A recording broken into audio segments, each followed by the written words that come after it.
Hello everyone, welcome to our YouTube channel. हमारा आज का सेशन अगेन एचआरएम पे है। लास्ट सेशन में भी हमने 100 एमसीक्यूज इसके अपलोड किए थे और हमने बताया भी था कि हमने इसके डिटेल कॉन्सेप्ट्स पे अपलोड किए हुए हैं और साथ ही साथ पहले भी बहुत सारे एमसीक्यूज अपलोड किए हुए हैं। तो अगर आप हमारी एमसीक्यू सेशंस कवर कर ले रहे हो ना, तो आपके मैक्सिमम टॉपिक्स और मैक्सिमम एमसीक्यूज कवर हो जाएंगे। फिर आपको कहीं से कुछ प्रैक्टिस करने की ज़रूरत नहीं पड़ेगी। तो चलो फिर जल्दी से अपना आज का सेशन स्टार्ट करते हैं, जहां हमारे पास पहला क्वेश्चन है, which one of the following is not a function of HRM. HRM के फंक्शन में रिक्रूटमेंट सिलेक्शन आता है, ट्रेनिंग डेवलपमेंट आता है, परफॉर्मेंस अप्रेजल आता है, बट फाइनेंशियल अकाउंटिंग नहीं आता। नेक्स्ट, परफॉर्मेंस अप्रेजल का क्या मतलब होता है, ये भी हमने लास्ट सेशन में बताया था। Evaluating an employee, evaluating a job, evaluating a process और evaluating client relationship. Correct answer होगा A, evaluating an employee. Next, recruitment employees. Recruitment employees क्या करेगा, selecting the best employee for the job, stimulating an application from job seekers, placing the right employee on the right job, introducing an employee to the organisation. तो ये तो induction process हो गया। Correct answer होगा B, stimulating an application from job seekers. Recruitment मतलब basically क्या होता है कि आप ज़्यादा से ज़्यादा ऑप्शन रेस करते हो सो दैट ज़्यादा से ज़्यादा लोग अप्लाई करें एक वेकेंट पोजीशन के लिए एंड ऑर्गेनाइजेशन के पास ऑप्शन हो सो दैट वो उसमें से सेलेक्ट कर पाए। Next, a human resource management has to perform managerial and operative function, destructive function, constructive function और डिप्लीटिंग फंक्शन। करेक्ट आंसर होगा A, managerial and operative functions. Next, which one of the following is not a challenge to HRM. Dynamic nature of human resource है, varying needs and desires of human resource है, globalisation liberalisation है, but budgeting ये कोई challenge नहीं है। Next, which one of the following is not a feature of HRM. Procurement and development of human resource है, operative activities है, multidisciplinary approach है, but demotivating employees. आप एम्प्लॉयज़ को मोटिवेट करते हो, ना कि demotivate. The scope of HRM is wide but does not include, welfare aspect include करता है, पर्सनल एस्पेक्ट भी, इंडस्ट्रियल रिलेशंस एस्पेक्ट भी, but industrial individual aspect include नहीं करता। तो करेक्ट आंसर होगा D, individual aspect. Next, HRM does not draw it's knowledge from biology, personal management is task oriented. ये क्या होता है, task oriented. Next, HRM is a prime concern of. देखो, अगर ये लिखा होता कि एचआरएम प्राइमली किससे कंसर्न है, तब तो नो डाउट वो ऑर्गेनाइजेशन के एम्प्लॉय से कंसर्न होता। बट इस क्वेश्चन का मतलब है कि एचआरएम में बेसिकली क्या क्या पोर्शन कवर करता है, तो इसमें सारे मैनेजर्स कवर करता है, ना कि only human resource manager. Next, HRM does not deal with, ये किससे डील नहीं करता है, ह्यूमन रिसोर्स से तो करता है बट प्रोक्योरमेंट ऑफ फाइनेंस से नहीं करता। तो करेक्ट आंसर होगा D. The career opportunity not available to a human resource graduate is, human resource manager planner है, इंडस्ट्रियल रिलेशंस प्रैक्टिशनर भी है, मैनेजमेंट कंसल्टेंट भी है, बट इंजीनियर नहीं है। तो करेक्ट आंसर होगा D. Expenditure on employees should be treated as, अगर आप एम्प्लॉयज पे कोई भी खर्चा कर रहे हो ना तो उसको इन्वेस्टमेंट मानना चाहिए, क्योंकि हम एम्प्लॉयज को ऑर्गेनाइजेशन का असेट मानते हैं। Next, induction of an employee means, induction का मतलब होता है कि आप एम्प्लॉयज को इंट्रोड्यूस करते हो ऑर्गेनाइजेशन से। Informing the new employee about rules, regulations and colleagues. Correct answer होगा B. Next, the managerial functions of HRM do not include. Managerial function में क्या नहीं आएगा, प्लानिंग आएगा, ऑर्गेनाइजिंग, डायरेक्टिंग, कंट्रोलिंग आएगा, बट डिक्टेटिंग नहीं आएगा। ये तो बेसिकली लीडरशिप हुआ ना। तो करेक्ट आंसर होगा D. Employees can not be motivated with the help of, financial incentive से होते हैं, नॉन फाइनेंशियल इंसेंटिव से होते हैं, मेंटरिंग से भी होते हैं, बट डराने धमकाने से नहीं होंगे। तो करेक्ट आंसर होगा D. Next, human capital refers to collective skills and knowledge of the total workforce of an organization, capital consumed in recruiting human workforce in an organization, collective salaries, collective expenses. Human capital basically किसको show करता है, collective skills and knowledge of the total workforce of an organization. Next, which one of the following points is not an objective of HRM? Making optimal utilization of the skills and knowledge of the available employees, ये तो objective है। Establishing and maintaining sound organizational structure and desirable working relationships भी है। Forecasting the future acquisition of human resource भी है, but making और marking formal dress code for the employees, ये HRM का कभी भी ऑब्जेक्टिव नहीं होता। तो करेक्ट आंसर होगा D. Next, IPM has laid down the scope of HRM. Which one of the following options is not included in the list of aspects? Personal aspect है, industrial relation aspect है, welfare aspect है, but compensation aspect नहीं है, तो correct answer होगा सी, compensation aspect. अब scope of HRM की बात करें तो इसमें बहुत सारी चीज़ें आती हैं, जैसे ह्यूमन रिसोर्स प्लानिंग आएगा, job analysis, job evaluation, recruitment selection, performance appraisal, training development, employee compensation, employee motivation, employee welfare, industrial relation, organisational development, career development, job design, performance management system, employee assistance, labour relation, HR research and information system and audit, succession planning, quality of working life, personnel welfare, but compensation aspect नहीं आता, तो correct answer होगा सी।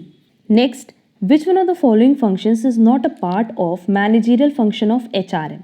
Compensation, correct answer होगा D. Next, the first and foremost function of HRM का सबसे पहला function होता है प्लानिंग करना, that is human resource planning. HRP, that is human resource planning, is a proactive process. Next, human resource planning ये किससे deal करती है? Forecasting the requirement of human resource. Next, the charts which help in predicting the internal supply for vacant position in an organization, उस chart को हम कहते हैं replacement chart. Next, which one of the following is supply forecasting method for calculating recruitment of human resource? इस process को हम कहते हैं turnover analysis. Which one of the following plans helps in forming the strategies to overcome the attrition of workforce in an organization? Retention plan के उनको रोकने के लिए हम क्या कर सकते हैं? Next, human resource plans should be integrated with, इनको हमेशा इंटीग्रेट करना चाहिए कंपनी के गोल से और स्ट्रैटेजिक गोल से।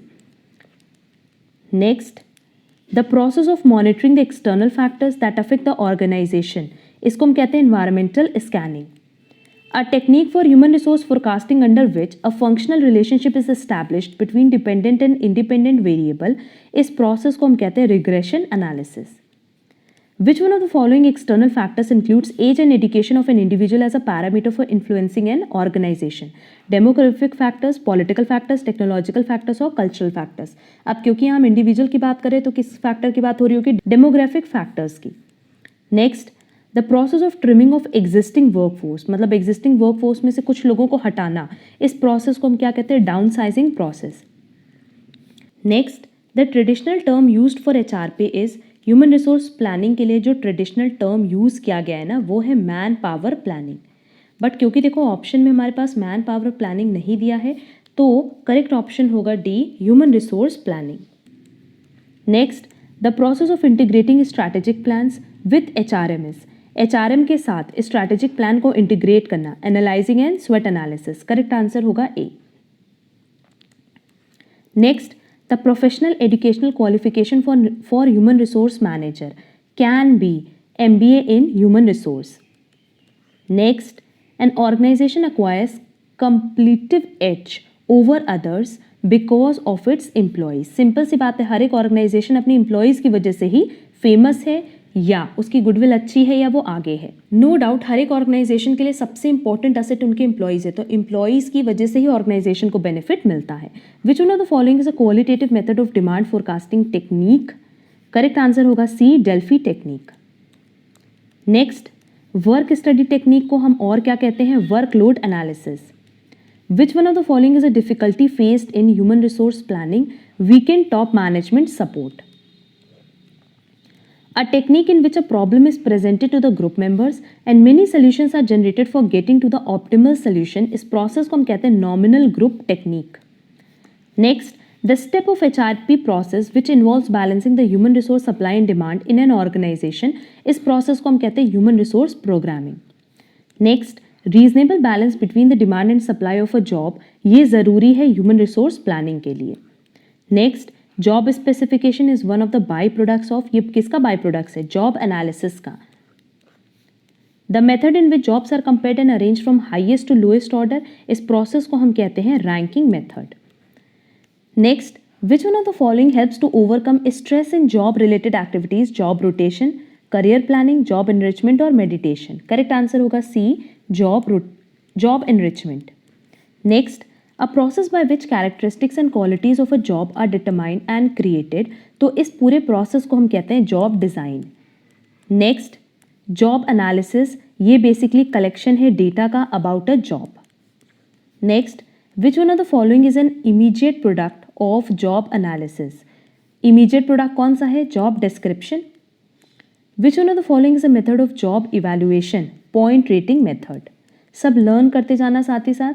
Determining the minimum acceptable qualification required for a job is included in job specification. Job specification is prepared on the basis of job description. Future oriented job analysis, ये कौन करता है? Trained job analyst.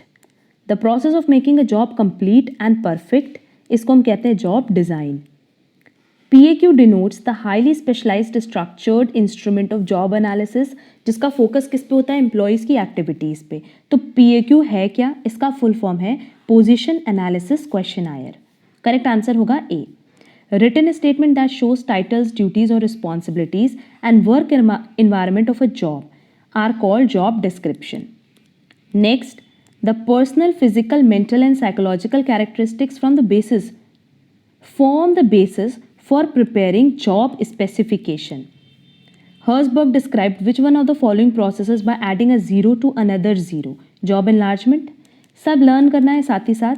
इन सब की meaning अगर अच्छे से समझ में आ गई तो MCQs बहुत ही ईजिली आप कर पाओगे. The employees usually resist job enlargement. The process of shifting employees from one job position to another, तो इस process को हम कहते हैं job rotation. Next, the process of breaking down a job into subparts and then assigning these parts to different individuals is called job enrichment, job enlargement, job rotation और work simplification. इस process को हम कहते हैं job simplification. That is, correct answer होगा D, work simplification, क्योंकि job simplification को हम work simplification भी बोलते हैं. Next, the method that ranks a job according to different factors, इसको हम कहते हैं factor comparison method. The process of attracting and inviting applications from candidates is called recruitment. Next, selection एक ऐसा प्रोसेस है जहां हम सेलेक्ट करते हैं बेस्ट कैंडिडेट को out of all the candidates who have applied for the job. Correct answer होगा B. Next, which one of the following is an internal source of recruitment? Internal source है present employees. Which one of the following is a process of searching the candidates for employment and stimulating them to apply for job in the organization? Recruitment. The techniques of selection do not include employment interviews. include करता है, employment test भी करता है, group discussion भी करता है, but observation method नहीं करता है. Next, recruitment and selection process helps in attracting and acquiring highly qualified and competent candidate. से ही होता है रिक्रूटमेंट का मतलब. रिक्रूटमेंट का मतलब सिंपली क्या होता है कि आप अच्छे कैंडिडेट को, क्वालिफाइड कैंडिडेट को, कंपिटेंट कैंडिडेट को अट्रैक्ट करते हो और अपने अपॉइंट करते हो. Next, external source of recruitment helps to motivate employees, increases cost, promotes greater loyalty और leads to a feeling of job security. अब एक्सटर्नल सोर्स की वजह से क्या होता है? ऑर्गेनाइजेशन की कॉस्ट बढ़ती है क्योंकि पूरा प्रोसेस होता है जहां आप रिक्रूटमेंट एंड सिलेक्शन करते हो. Next, Which of the following is an external source of recruitment? External source कौन सा है? Present employees, employees referrals, advertisement और former employees. Correct answer होगा C, advertisement. ये external source है और बाकी तीनों क्या है? Internal source. Next, which of the following is not an employment test? Aptitude test होता है, interest test भी होता है, but reference test कोई test नहीं होगा, तो correct answer होगा C. Next, dash refers to the selection method that assess the job applicants by using multiple assessment techniques जैसे कि role play, simulation, games, inbox, in basket, leadership, group discussion. ये पूरा जो process है ना selection method का, इसको हम कहते हैं assessment centre. Application blanks provide. Application blank हमेशा एम्प्लॉय से रिलेटेड हमें इंफॉर्मेशन प्रोवाइड करता है, तो करेक्ट आंसर होगा A, information about an employee. Recruitment is a negative process, positive process, part of selection, neutral process. Recruitment and selection ये दोनों साथ में चलते हैं.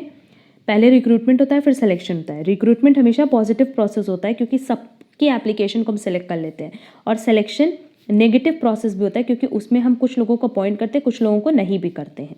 Next, the recruitment policy of an organization should be based on the terms and conditions of the organisation.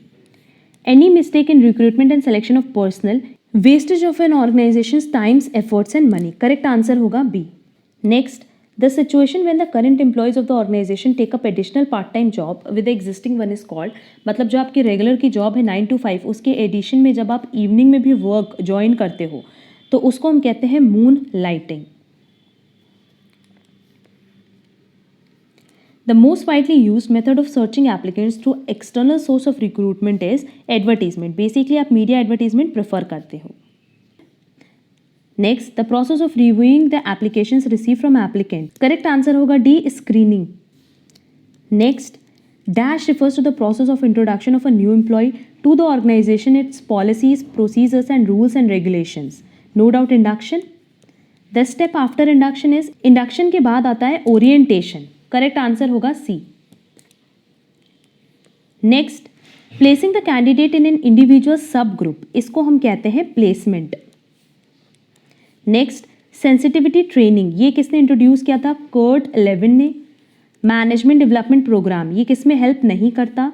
Improving the performance of manager, increasing the knowledge of managers, understanding the human relations. But training new employees, ये management development programme का काम नहीं है.